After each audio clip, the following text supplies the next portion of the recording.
Well, CRISPR's in the news, and that's not good for any of us. Happy Monday, and welcome to the Doom Report.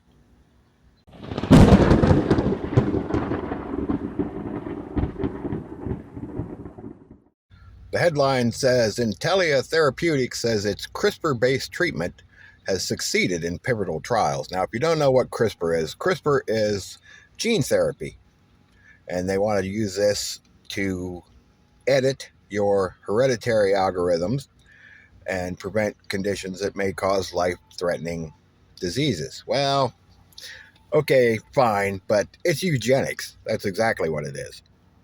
So the idea behind CRISPR is basically you go in and you say, hey, we would like to have a baby. And they say, okay, well, what do you want? Well, we want it to be blonde-haired, blue eyes, 6'2". We're both vegan, so we want it to not like meat. We'd like it to lean towards the Democratic or the Republican side, whatever. Okay, you can basically mail order the exact child that you want. And then instead of, doing it the old-fashioned way, it's grown in a lab, and then you get what you ordered, right? It's DoorDash for children. So the problem with this is they can also manipulate its cognitive ability, right? So if they want it to be docile and obey authority, well, that's a trait that they can give it. So it's basically they're going to create a new race of humans, basically. AJ from the Y-Files did a great show on this. It's probably been 2 years ago. If I can find it, I will pin the link to that video in the comment section. So check that out. But the main idea is to create a better form of human with all the greatest characteristics. That's also easy to control. Eugenics is a very controversial subject. They did an episode of this in the original Star Trek, back in the 60s, with Ricardo Montalban. He was Khan, remember?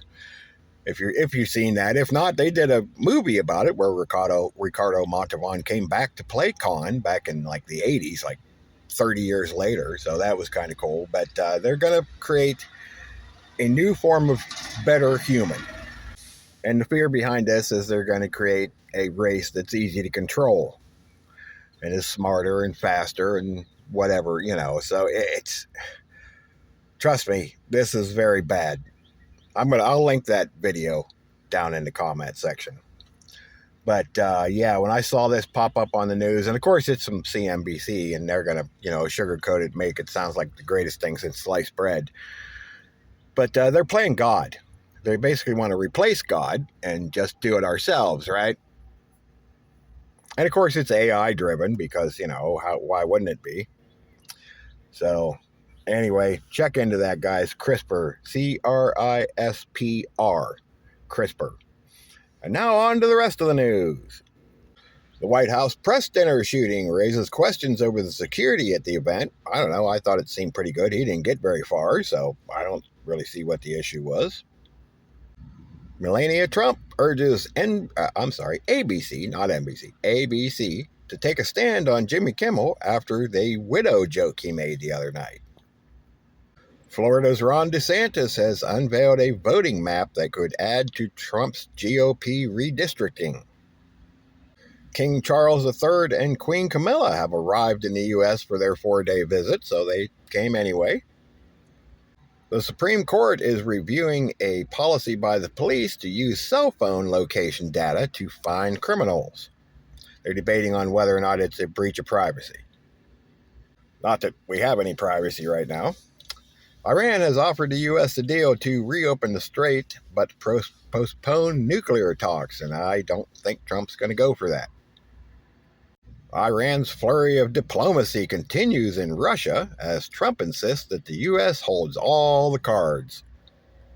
President Trump has lashed out at a 60 Minutes anchor for reading the alleged gunman's manifesto.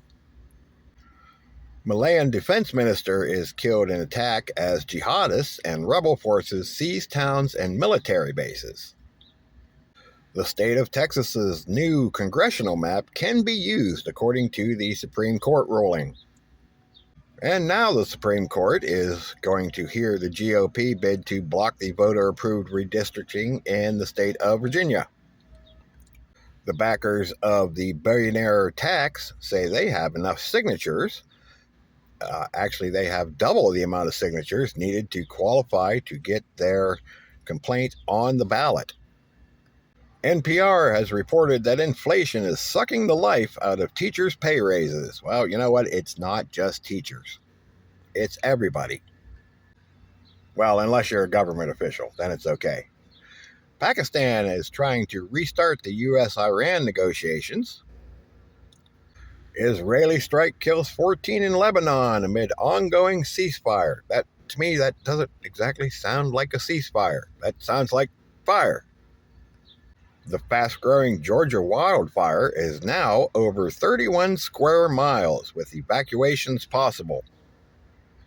The Chinese government has blocked Meta's $2 billion purchase of AI group Manus. The BBC has reported that some Sri Lankan monks were arrested after cannabis was discovered in their luggage. Oil prices are up as the U.S. and Iran appear to be locked in a costly stalemate. I know gas here went up to, it is now $4.29 a gallon. Last week it was $3.66. Tillis has ended his block on Fed Chair nominee Warsh and clears the way for his appointment. The Florida student murder suspect, Hasham, I'm not even going to try the last name, so anyway, asked ChatGPT about how to dispose of a body. Many schools have been dismissed early in the St. Louis and surrounding area ahead of severe storms. The National Science Board has been eviscerated. The Trump administration has fired all 22 members. Hezbollah vows to keep its weapons as Lebanon says Israeli strikes killed 14. I never in 1 second ever thought Hezbollah was going to give up their weapons. Germany's Prime Minister Merz says the U.S. is being humiliated by Iran. You know, I knew a few German people when I lived out west, and they can say the nicest thing in the world to you. I just love the German language because no matter what they say, it still sounds like they're getting ready to invade Poland. North Korea has opened a museum commemorating the troops that were killed fighting for Russia. 60 countries are set to meet on have a meeting phasing out fossil fuels, but are excluding the U.S. I talked a little bit about this, I think it was yesterday or the day before.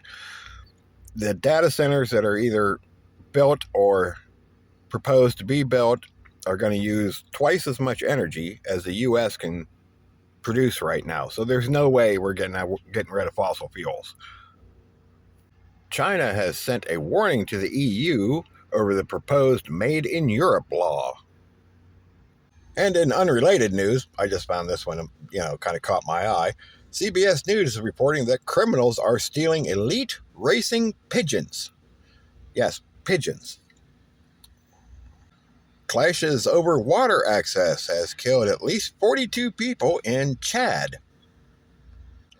The daughter of former Uzbekistan president is going on trial in Switzerland over money laundering.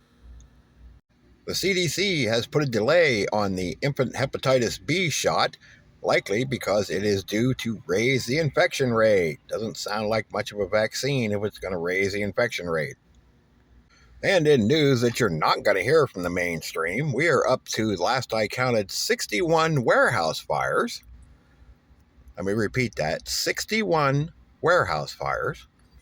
And there are currently at least 16 of these scientists that are missing, unalived, or self-deleted. Also, the gunman had ties to at least 3 of these people. That's a whole rabbit hole that we'll get to, the long story, one of these days. Also, if you get a chance, check into that CRISPR, because it is some scary, scary stuff. Like I said, if I find that video from the Y files, which I'll find it eventually, it might take me a little bit, I will post that link. I will pin that link in the top of the chat, so you can go check that out. It is very interesting. It's definitely something you might want to see. So, happy Monday. I know we all got to go back to work. I'm getting ready to go in myself. Have a great day. Don't wait for SHTF because it ain't going to wait for you. We'll see y'all on the next one. OBP out.